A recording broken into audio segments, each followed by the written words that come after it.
This episode of the Jiu-Jitsu Times podcast is brought to you in part by No Judges Needed BJJ Apparel and Lavender Lane CBD products. You can use the promo code JJT for 20% off your first order at No Judges Needed, and the code JJTimes20, all uppercase.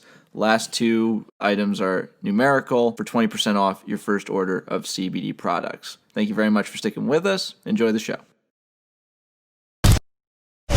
Hello, everybody. Welcome back to another episode of the Jiu-Jitsu Times podcast. I'm your host, Kevin Bradley, joined as always by my co-host, Mr. Kevin Gallagher. And today, it's just me and him. We're going to be going over some of the big matches that happened this past weekend at BJJ Bet, throwing a little MMA news with one of the Diaz brothers, maybe not the one you're thinking of. But first, we had some fairly late breaking stuff we wanted to go over. And it revolves around everybody's favorite troll in jiu-jitsu, Gordon Ryan. I guess he can afford to be a troll when he's standing at the top of the mountain. He's definitely king of the trolls. He's the he's on top of the pyramid, absolutely on top of the mountain of trolldom. In terms of trolling, I feel like the only guy to come close would actually be Emil Fisher at Jiu-Jitsu Times. Right. Yeah, he's solid, man. He's on point. So Gordon Ryan, king of the trolls, but also, one of the best to ever compete in no-gi Brazilian jiu-jitsu. Him and Andre are back at it again. You're not super aware of everything right now, right? No, I mean, I read that article. I know about. I mean, I obviously know the history, and I read the offer that Gordon put on the table, and then it appeared to be Galvao's reply. But we can get into that. Yeah, it seems so. I guess Gordon Ryan offered Andre Galvao $1 million versus his $500,000 for a no time limit sub only match, winner take all. How badly do people want this to happen? I mean, I think that the entirety of the jiu-jitsu world would like to see this happen. But I also think that Galvao, I think the only one that doesn't really give a shit about it is Andre Galvao. And, kind of rightfully so, to tell you the truth. People can say whatever they want to about it. Just my opinion of it is Gordon Ryan 100% had the opportunity to meet Andre Galvao in the super fight of the ADCC finals if he would have beaten Felipe Pena when he had the opportunity to in the super fight in the year before. He lost that fight, so therefore Felipe Pena got the super fight, and Andre Galvao was like, hey, bro, like, I'm Andre Galvao. I'm on top of the world. You had an opportunity. You lost it, so you don't get to fight me. Andre Galvao's got a lot of money. His gym is insane. Atos is huge. $1 million is a lot of money. Yes, it is. But I think Galvao just doesn't care. I think he really believes that, like, he's a very purist when it comes to the sport. I think he doesn't really care about who Gordon Ryan is. He doesn't give a shit about anything he has to say. But this is maybe different. So we'll see what happens. I think now, Gordon's coming after his students, and I don't think Andre is going to take that too kindly. It is weird because you do get the sense that I don't see a lot of people hankering for a Felipe Pena rematch, even though he's beaten him. He's beaten Ryan twice. Yeah, the same way. Right. Get to his back. In Gordon Ryan's wheelhouse format, which is submission only, no time limit, by the way. Yeah. So it's fascinating that he seems. I don't think Gordon's ever avoided the Pena rematch. I feel like he's talked pretty openly about wanting it again, but I also understand that from Andre's perspective, as someone who's done what he's done, he's earned the right to just be like, I don't care. It's not like he gains a lot.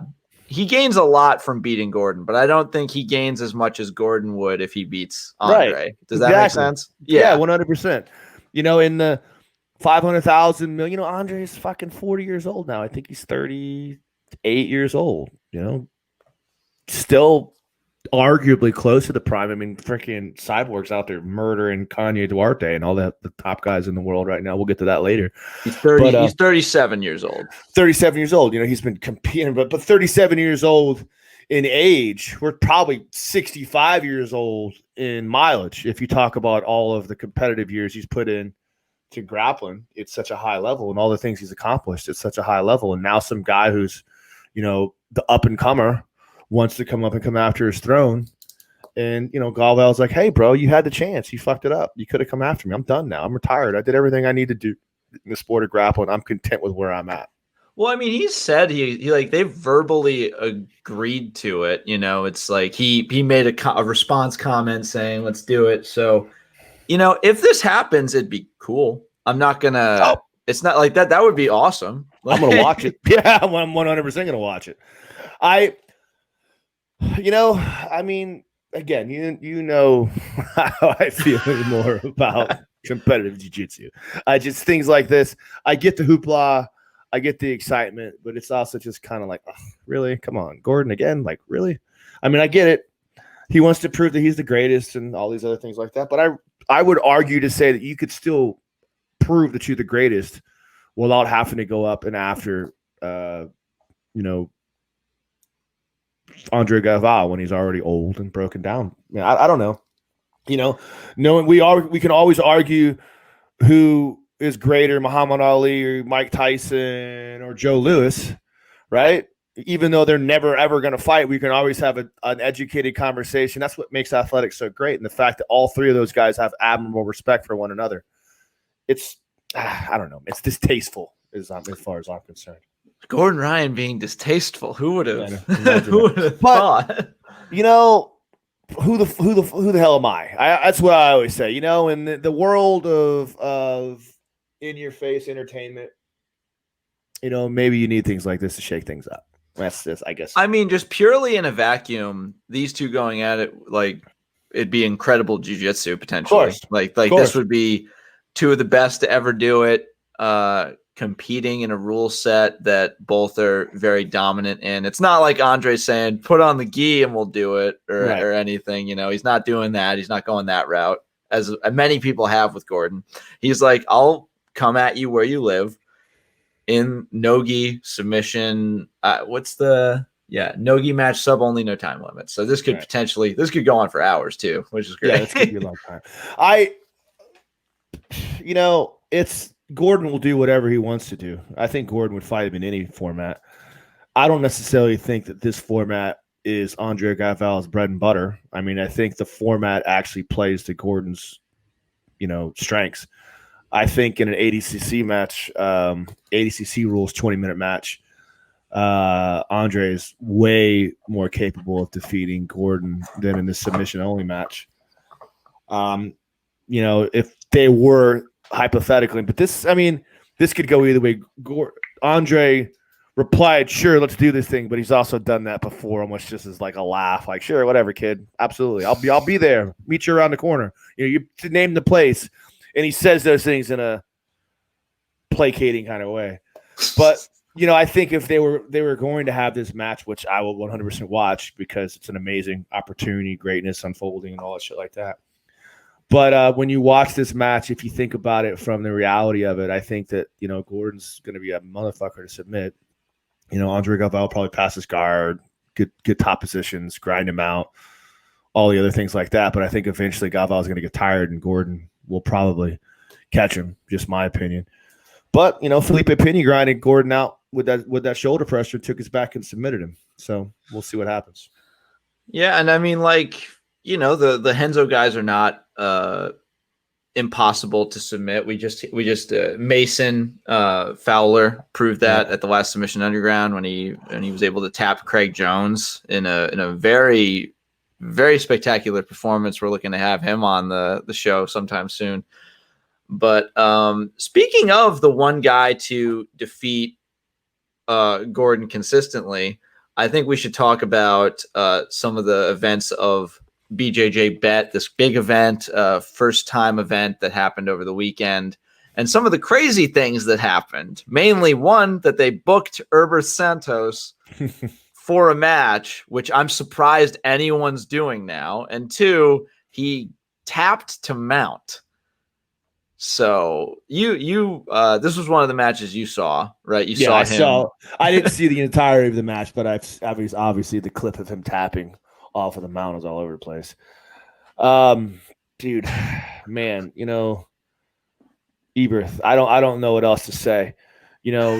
He gets upset and shows all this fire and rage after questionable calls and all these things like that, like he's this great warrior, and then something like this happens.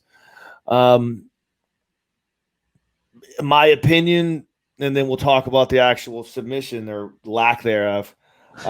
I kind of believe that obviously Erberth Santos has some problems psychologically. There's something going on with him.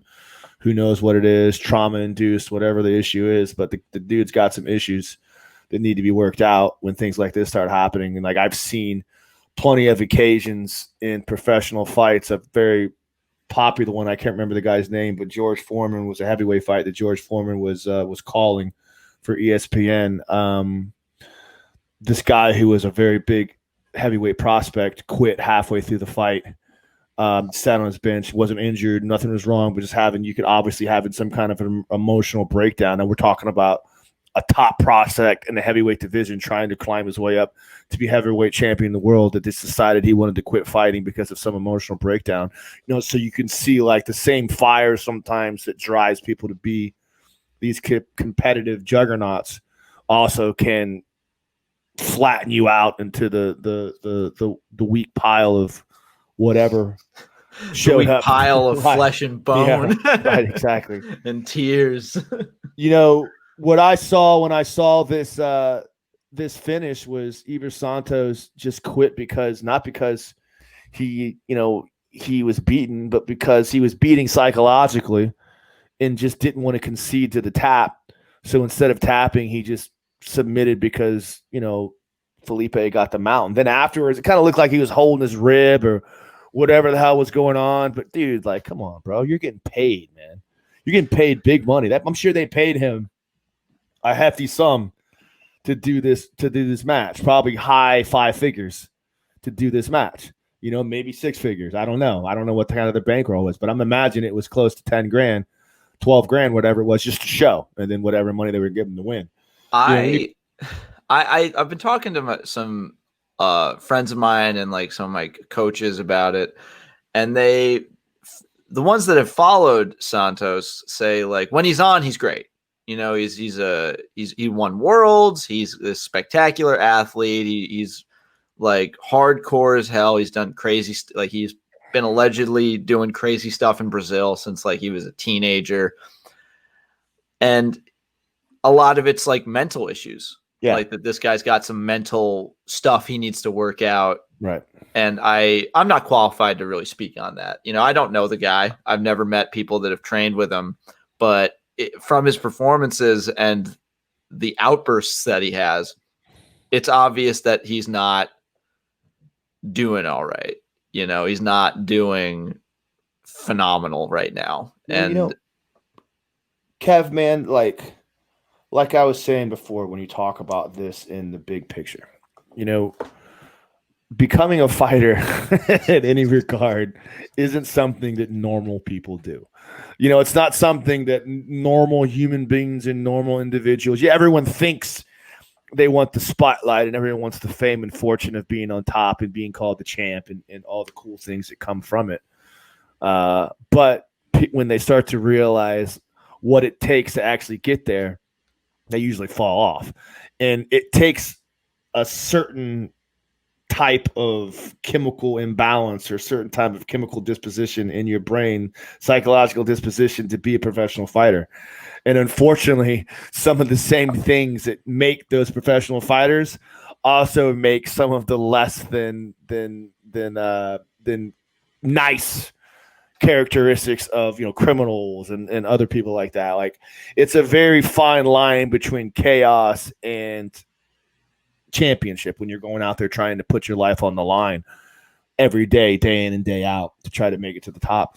And Erberth Santos we see that all the time. Mayhem Miller, we just talked about Mayhem Miller last episode. So you see guys that just don't start to make the connections, and then they start to falter off and go down that dark path. It's sad to see. I'm just upset more than anything, like from just a fan point of view. It's like, bro, Erberth, come the fuck on, dude. Like, you just gave up off of a mount, like blue belts at tournaments. If one of my blue belts did that in a tournament, I would look at him in disgust. I would just be like, bro, like, I understand you're frightened, you're concerned, but I would have to at least acknowledge the circumstance that, like, you have to realize, dude, you're not in danger yet. Now, I don't have Felipe Pena on top of me, but I can imagine if Felipe Pena mounted me, like, I would, even if I felt impending doom coming, I would try my damnedest to not allow him and at least make him finish an armbar. Well, what the really crazy thing that was revealed afterwards is that Felipe Pena won that match with a very injured ankle. Right. Yeah, I didn't see that part either. He had revealed that he had damaged it early on in the match, and that he was like just focused on winning. And knowing that this guy was fighting his heart out, right, with an injury that other people, like, if he tapped and then posted this picture saying, right, I completely messed up my foot, my bad, you're like, okay, yeah, that makes sense. Doesn't excuse it. You know what I'm talking about? But you kind of like say, okay, I get it, you're hurt, or you have something that came up. I don't know, maybe, I don't know, but if that happened during the match, I would get if he wanted to not risk further injury. That is credible, in my opinion. Right. I'm not looking at Felipe going, oh, you loser wimp. Like look at that, how inflamed that ankle is. And I get that being a black belt, you muscle through stuff. I totally get that all the time, even though you probably shouldn't. But the fact that he had that and he went on and Erberth quit due to mount, that almost is just like salt in the wound in this whole situation. Disrespectful to Felipe. It's disrespectful to jiu-jitsu. And I don't know what's going on with Erberth Santos. Maybe he hurt his rib, and maybe the mount with Felipe on top of him was bothering him. But come on, dude. You're supposed to be this high-level warrior that you claim to be. You chase people off the mat and started a fight in the stands, and then claim it's because you're a warrior. You can't handle. I don't take kind of this, and try to walk upon that platform, and then you're going to you're going to tap to some dude because he mounted you. And he didn't tap because of the mount. He tapped because he didn't want to submit. He didn't want to get submitted. Inside of his brain, he's thinking, oh, I don't want to have to go. I don't want to have to work to get submitted. It's going to happen anyway, so I'll just go ahead and tap now. That's just fucking bullshit, man. Yeah, it's also stealing from Pena, because Pena did all the work, he did everything right, and you're not allowing him his due. He earned a submission. You're absolutely right. He earned that submission. Dude, come on, bro. These people, promoters are paying you money to do this shit, dude. Fucking fight it. Work hard. Try not to get submitted. Do your best, man. And this might be just from my point of view as a filthy casual, but it's not like this is some random tournament that he entered and he's facing a purple belt and the purple belt's molly-whopping him and he doesn't want to have the dishonor of tapping to some no-name lower belt. You're fighting one of the best in the world. It's not like people are gonna make fun of you for losing to Felipe Pena, a guy who's beaten Gordon Ryan twice. Right. What are you doing? I would be like, hey, I did pretty good. Molly whopping. Did you learn that in Oxford? It sounds like a very English. Oh, man. I wish I could take that. I wish I could take it back. I never. The old Molly whop.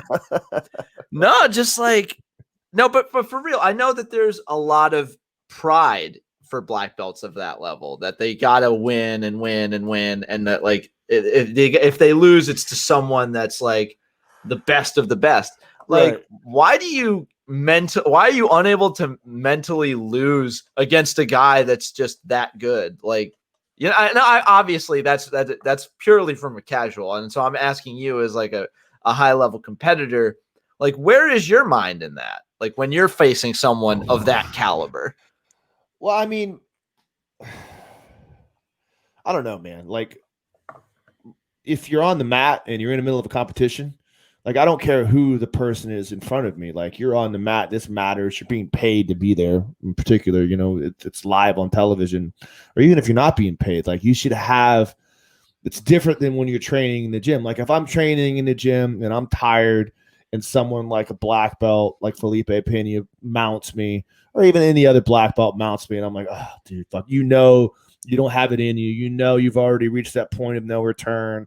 So, okay, cool. I'll concede the tap and move on just because I don't want to risk further injury or blah, blah, blah, blah, blah. Nothing is on the line. So why do we have to worry about it? Like when you get to that level, you can start to realize, all right, dope. You caught me like five moves ago. I screwed up. I'll concede the tap. Nice work.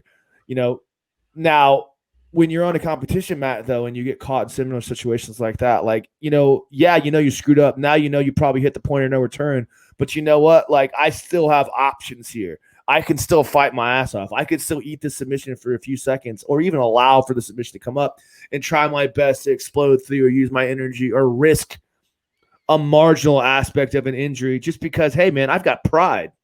I got pride on the line. I'm not just going to let here and let someone as distinguished as Felipe Pena submit me just because. Like I don't see how that could even factor into the equation in a situation like this. And I hope that Erberth Santos doesn't get any more big slots on big shows. He doesn't deserve it. I think he's done. I don't know any promoter that would want to take a chance on that happening. Like yeah, he's completely done now. Either he gives up or like he could win, or like if he loses, it's either because he gave up or it's because he straight up tried to attack people. Like this guy is so volatile in so many different ways, right? That like there's nothing to be gained from having him on the card except for people tuning in solely to see like what crazy stuff he's gonna do or like lame, weird stuff he's gonna do. And that's not what you want. That's not the kind of eyes you want on your card. You don't want attention being diverted away from the legitimate matches on your card because you've got a guy it's guaranteed to be weird, whatever he does, especially now. I mean, previous to that, yeah, he had all the unforeseen circumstances, all the intangibles about him. You never know what he's going to do. He could go crazy. He could jump up the stage, but like quitting is like, that's just like, you lose everything now. Now you're not a warrior anymore. Now you're just some dude to quit to Felipe Pena's mount. Like I know. So, like full disclosure, I'd probably quit. But I'm not being hooked on what, Kev, I will tell you one more. I doubt you would. You would have probably gotten submitted. I'm sure that Felipe Pena would have taken your back because that's what he's going to do. Oh, really? Oh, you think? Yeah. But I sincerely doubt that you would have just said screw it and tapped as soon as you got the mount. It just makes me can't believe that happened. I would give up and then immediately go get an AK-47 tattooed on my chest so I can be like my boy Erberth. Just the most metal. All right. Yeah. Well, let's focus on some of the other the positives on the card, which was like an amazing showing from Leandro Lo against Nicholas Meregali. A lot of people. We had a poll up on Instagram that like heavily favored Nicholas to just take this hand over fist. And, Lo has had a bit of a career gray area as of late. He hasn't been the same dominant force he was early on. And so it was really cool to see him get this type of finish and have a strong showing against the top level guy. What do you think about Leandro? Like how much do you follow his career? So, I mean, it just goes to show you that there's always a little fight left in any dog that has reached that level. When anytime you're competing against someone that has that fire inside of them, that has been on top of the world, they know they have it in them still. There's times when they get a little bit older and maybe they're a little bit competition where they kind of go have a little decline and they don't feel like their body doesn't answer the calls to their mind, or they decide they want to lay low and have nothing else happen for them because they just don't care about situations and fighting hard enough. But they also understand what it takes to be a champion and what it takes to beat great competitors, and they remember what it means for themselves to be great. And I think Leandro Lo is a perfect example of that ability. You see it all the time. Roger Clemens, you talk about Roger Clemens, he had a decline, took some time off, didn't really have it in him towards the end of his career, but he comes back and wins the World Series because he is that great guy. And when the opportunity to be great arises, they understand how to do that. And, that's what Leandro Lo is. He's one of the greatest jiu-jitsu practitioners of all time, as far as I'm concerned. He was on top of the world for a while. He won the Grand Slam, He is what he is. And to see him come back and return to that greatness was cool to see.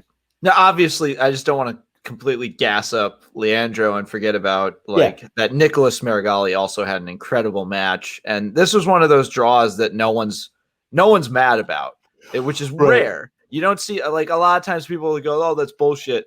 But this one seemed like everyone was just happy because there was great jiu-jitsu, and I don't know if I'm necessarily qualified to say that, but it looked incredible. And it was great to see that Leandro still got a lot of gas in the tank, and that he can still mix it up. It's been almost a wave of the older guard. As a lot of people have said, there's this time of the new guard in jiu-jitsu, and that, there's this new crop of athletes and that the old guys are going to get shuffled out. But it's cool to see guys like Leandro and, Andre, with his Gordon stuff. They're still they're still mixing it up. Yeah.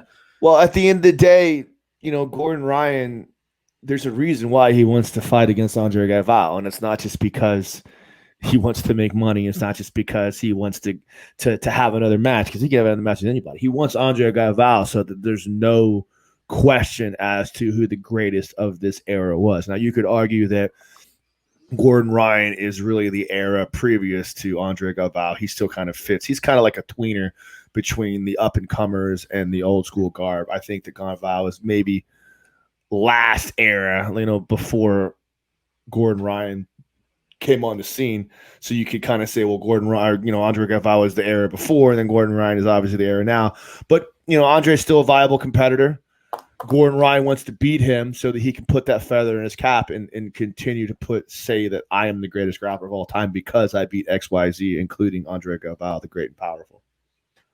And I guess when you tie that into the idea of young fighters, like, these guys are also viable. Cyborg, Leandro Lo, these guys are viable competitors because what better feather in your cap than to go out and beat Andre Galvao, to go out and beat Cyborg.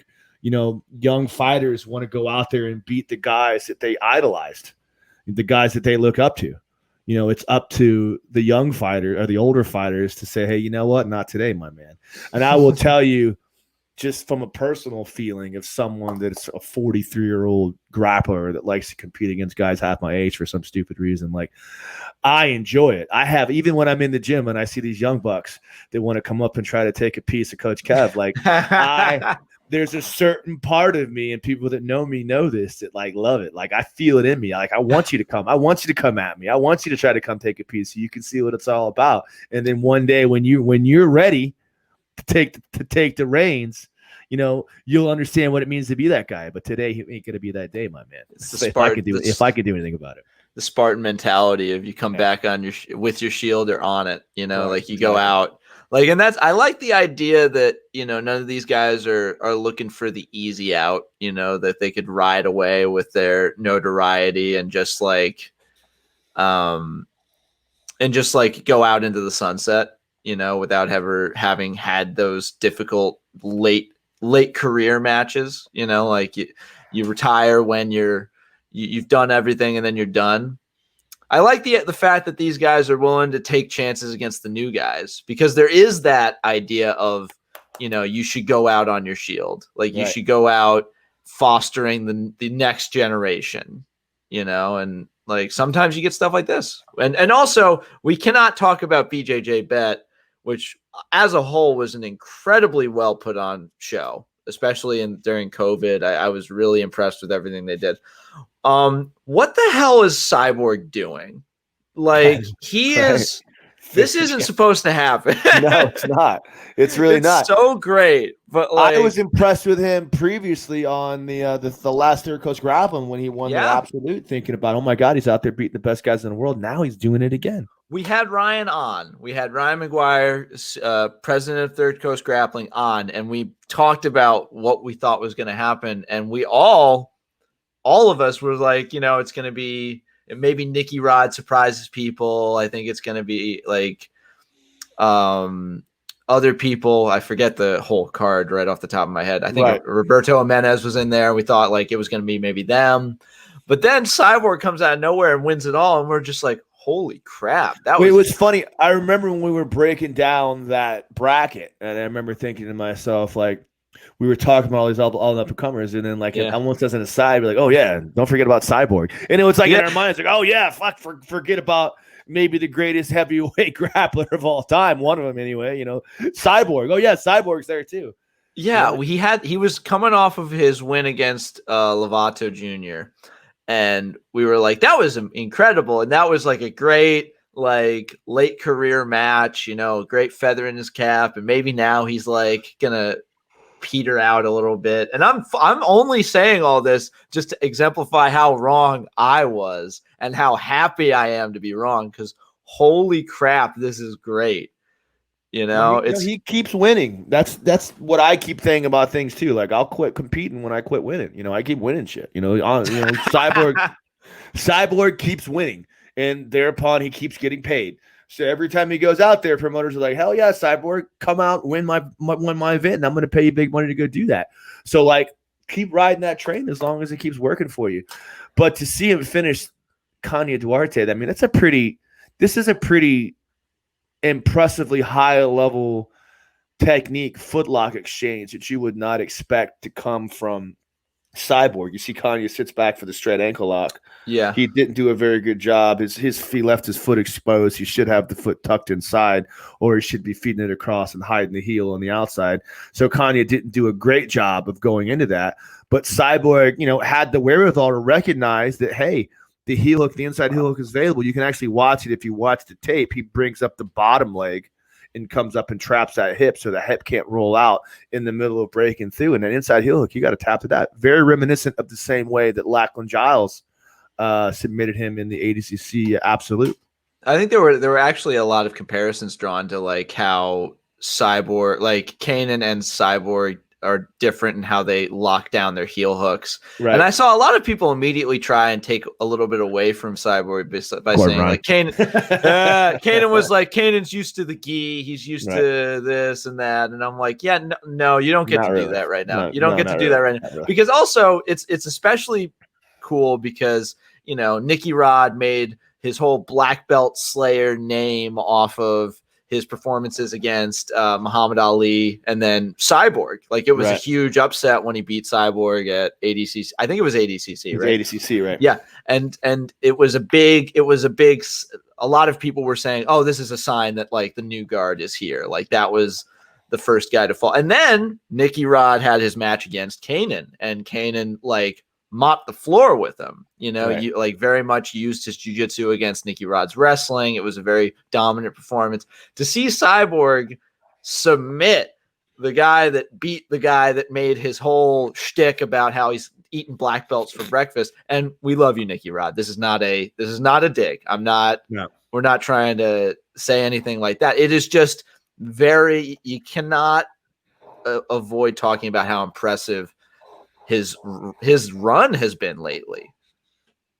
Yeah, I mean, Cyborg is, she's on top of the world right now at heavyweight. Like, I mean, Gordon Ryan should be calling out Cyborg again. I mean, I don't think that anyone really cares as much about that.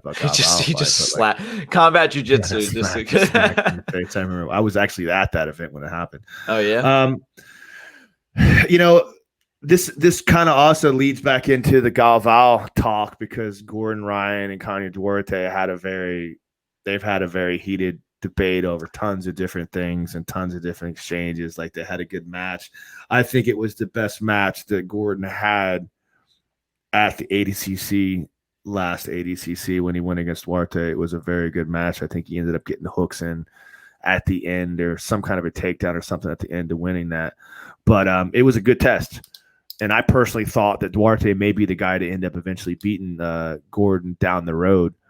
But Gordon definitely made a point of talking about how sloppy his heel hook was, how sloppy his sit back was. He's like, you let Cyborg catch you in a heel hook, and all the things that Gordon Ryan does so well, just because, Kanye and him have been yelling at each other for a long, long time about a bunch of shit.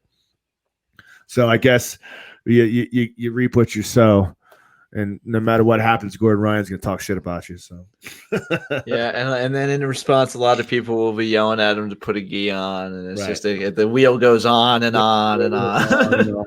Exactly. That's the state of affairs we're living in today. Which is again, Gordon says anything. People ask him to put on PJs. He says no.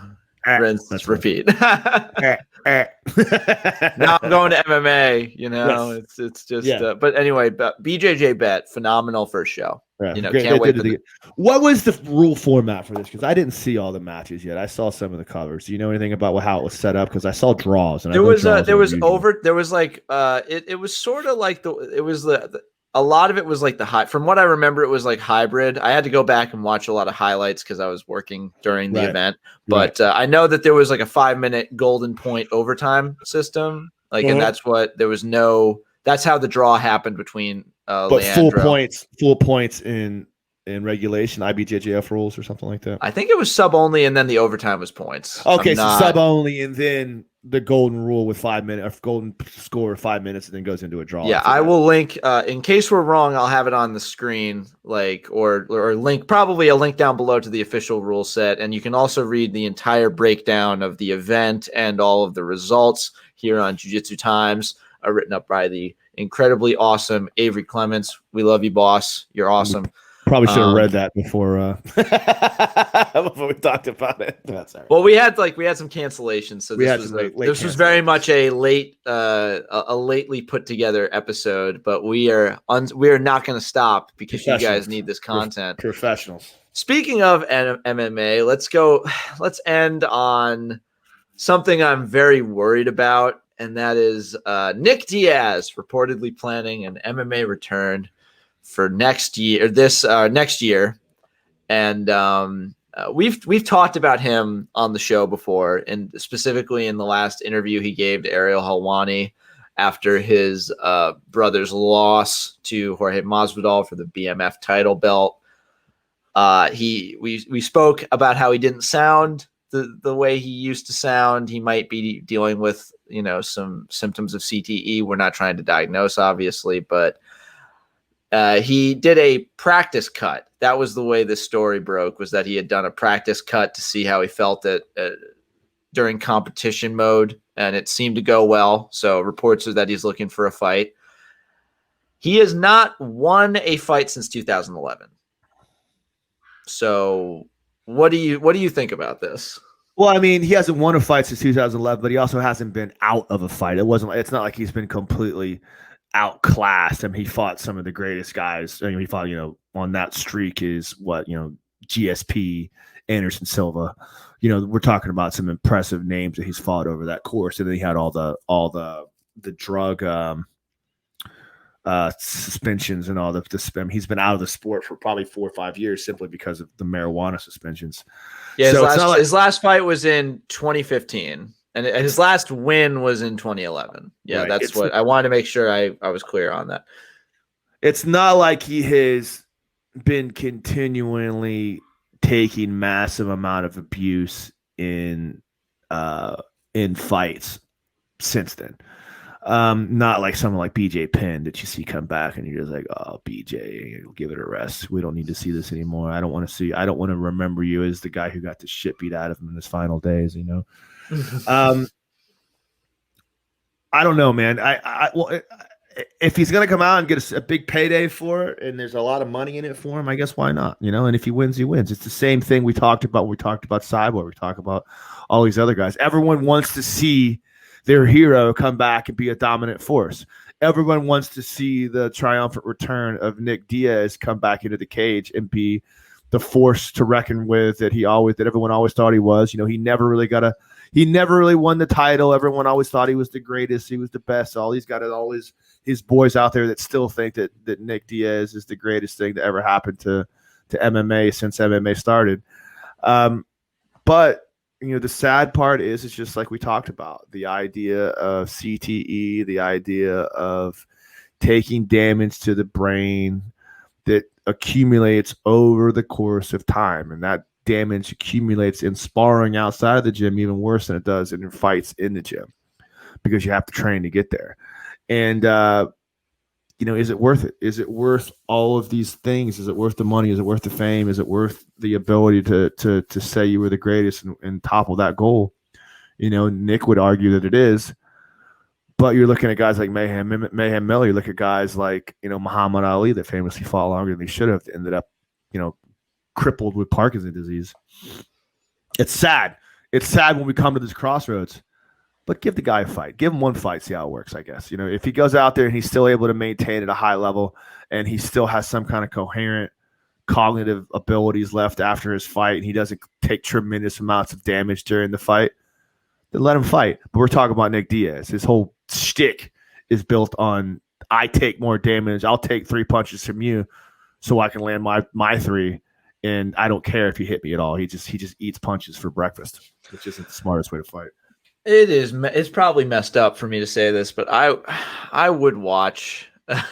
Right, of course, I'm gonna watch it. I would no. I mean, I would watch Diaz St. Pierre too. You know, or how many matches have they had? I knew they had the one where it was just the one, and then he complained about like he cheated, he did all this, blah blah blah blah blah blah. So I think they say he slicked his legs up, he greased his legs up, or some shit like that. I think he did. That was the claim for the BJ Penn fight. I think Nick. I think he said steroids or something. Right. But I'd watch that, like, because we know George St. Pierre is immune to time. It seems like he came out from like a years long retirement to win a belt off of Michael Bisping. So I mean, shoot, yeah, but GSP isn't coming out of retirement to fight Nick Diaz. That's just not a big enough fight. No, it's an entertaining fight. I mean, to tell you the truth, I think the fight to kind of really make things icy would be Nick and Conor. I think that would be an awesome fight. I think that you have Conor come back and say, hey, you know what? I beat your brother. I'll beat you. I think that would be a marketable fight to get both of these guys paid quite a bit of money. They would market the hell out of that fight.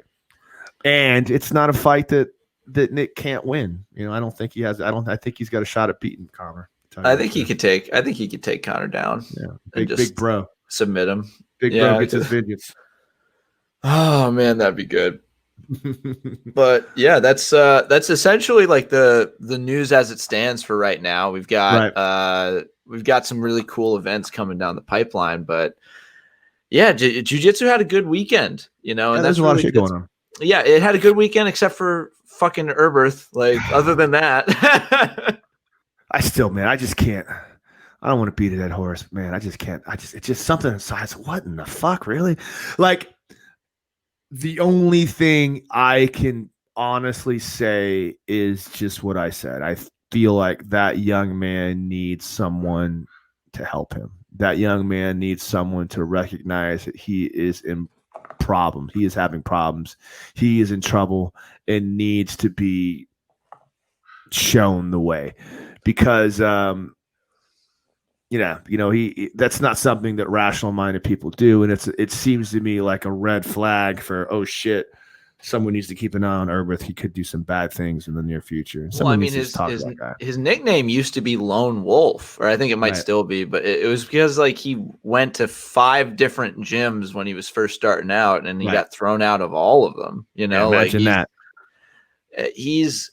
We never want to like let making fun of someone outweigh the fact that we want to see them do well, you know, like mentally, you know, and like it's fun to laugh at how crazy this guy is, but also like he's a human being. And, you know, in a time like this, especially where the whole world is shut down and all of us are out here playing defense, unless your name is Bezos or Gates or some other such quintillionaire, it's tough to see a guy in a sport we know that there's not a lot of money. and he's a difficult person to hang out with and train with and be around.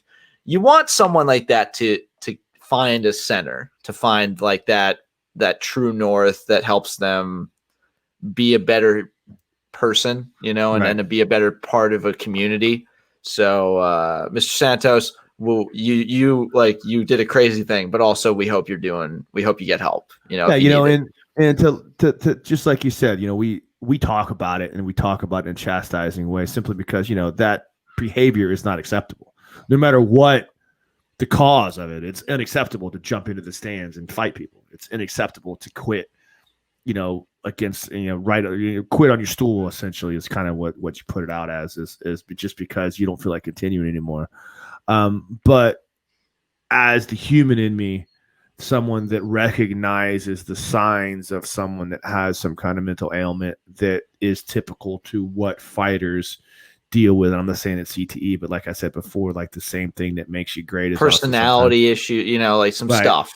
Right. That it's I want that person to get help the same way Mayhem Miller, you don't excuse the shit he does, but at the same time you recognize what the cause of it is and know that it can be helped, and you want to help him before something truly tragic happens. Domestic abuse is bad, stealing cars and all that shit's bad, but truly tragic would be him killing himself or killing someone else, or that's a tragedy to lose someone like that.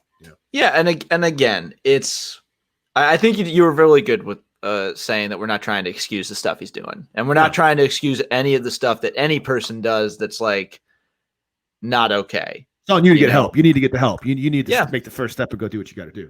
Yeah, but other than that, like a really phenomenal little brief period of time for jiu-jitsu, and it looks like things are starting to open up again. Obviously there's places that are being iffy about it, but gyms are finding a way to sort of weather the storm.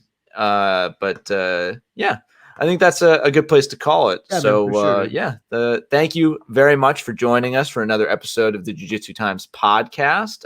I've been your host, Kevin Bradley, joined as always by my co-host, Mr. Kevin Gallagher. Stay safe, stay healthy, remember to love each other, and we'll see you next time. Awesome.